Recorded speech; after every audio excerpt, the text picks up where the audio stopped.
heart is racing, your palms are sweating, your chest feels tight, and all you did was open an email from your boss. There is no lion, there is no cliff edge, there is no real danger anywhere near you, but your body doesn't know the difference. It is reacting exactly the way it would have reacted 300,000 years ago, standing in tall grass, hearing something move. The real answer is far stranger than stress. Your brain is still running software built for a world that no longer exists. Think about the last time you felt truly anxious. Not sad, not tired, anxious. Maybe it was a text message that didn't get a reply. Maybe it was walking into a room where everyone stopped talking. Maybe it was simply being watched while you tried to parallel park. None of these things can hurt you. Not really. So why does your body respond as if they can? To understand this, you have to go back. Not a few years, not a few centuries. You have to go back to the environment your nervous system was actually built for, and it is not the one you are living in now. For roughly 200,000 years, Homo sapiens lived as small, mobile groups of hunter-gatherers. Anthropologist Sarah Blaffer Hrdy has spent decades studying these early social groups, and her research points to something crucial. Survival did not depend on individual strength. It depended on the group. A lone human cut off from the tribe was not just lonely, they were prey. No weapons strong enough to fight off a pack of hyenas alone. No claws, no armor, just skin, and a group of other humans standing beside you. That was the entire survival strategy.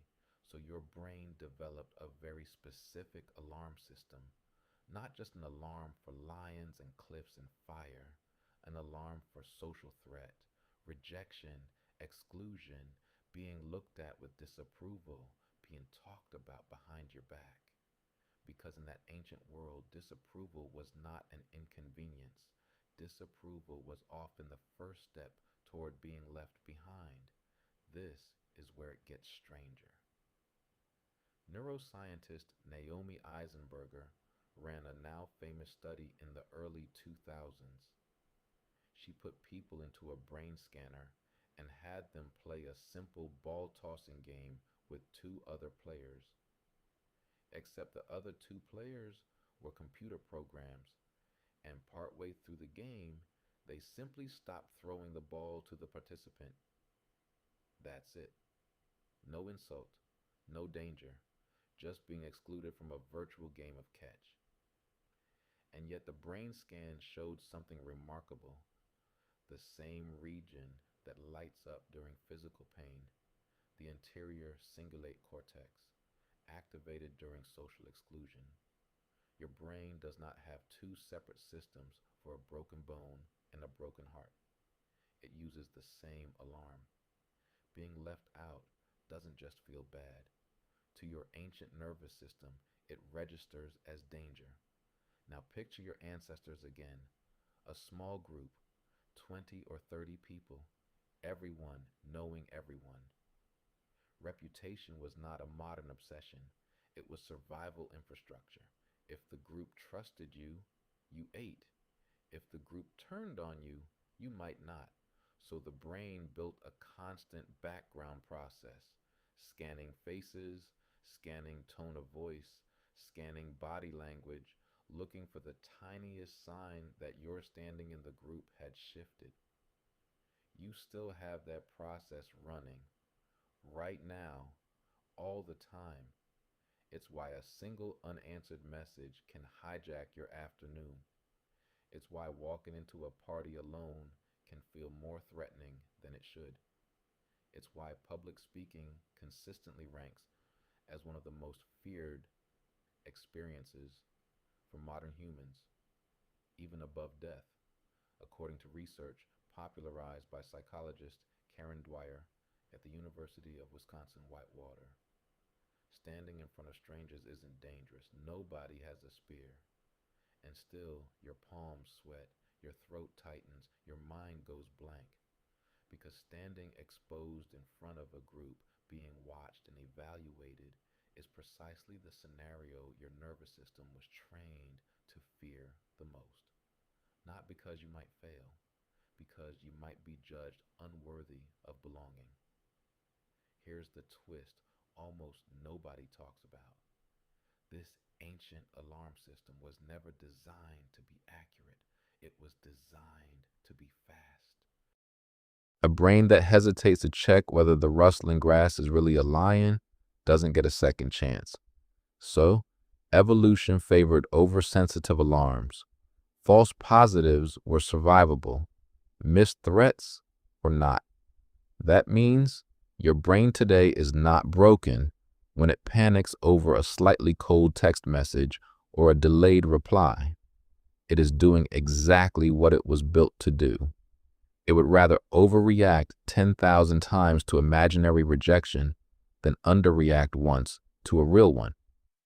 The problem is, the world changed faster than the software did.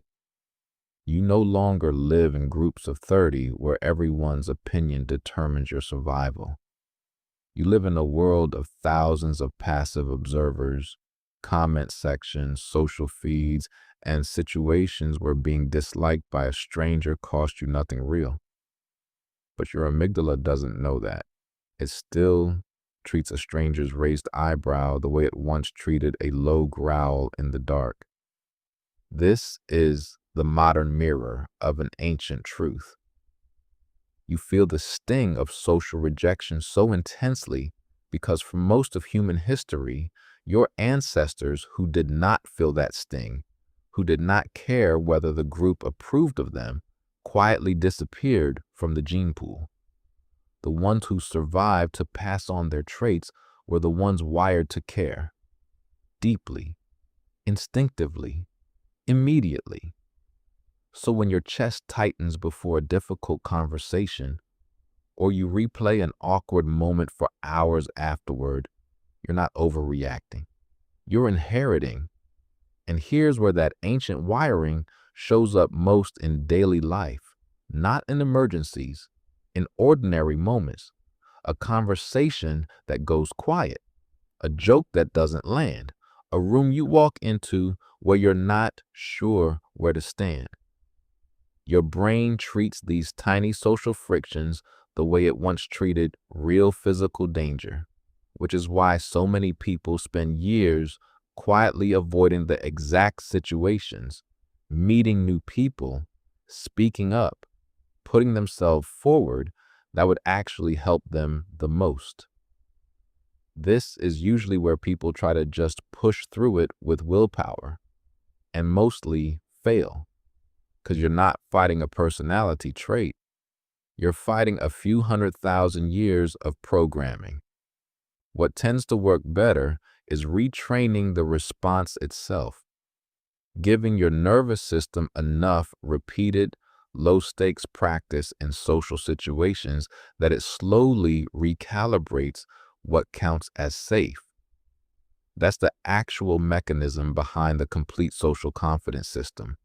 And it's why it focuses less on tricks and more on exposure. So the ancient alarm quiets down because the evidence keeps telling it there was never a lion in the room. If that sounds like something worth exploring, there's a link in the description.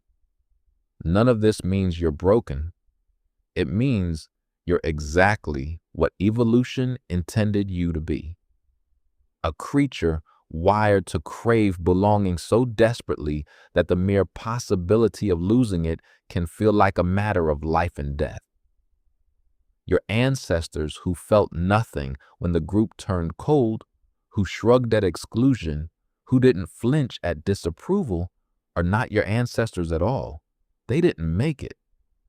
The ones who survived, who passed their genes down through hundreds of generations until they became you, were the ones who felt it sharply, painfully, unmistakably.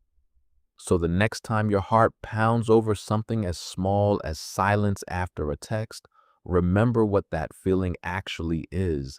It isn't weakness. It's an alarm system built over hundreds of thousands of years, doing exactly what it was designed to do, protecting you from a world that no longer exists. Your heart is racing, your palms are sweating, your chest feels tight, and there is still no lion. There never was. But somewhere inside you, a very old, very loyal part of your brain is still standing guard, just in case.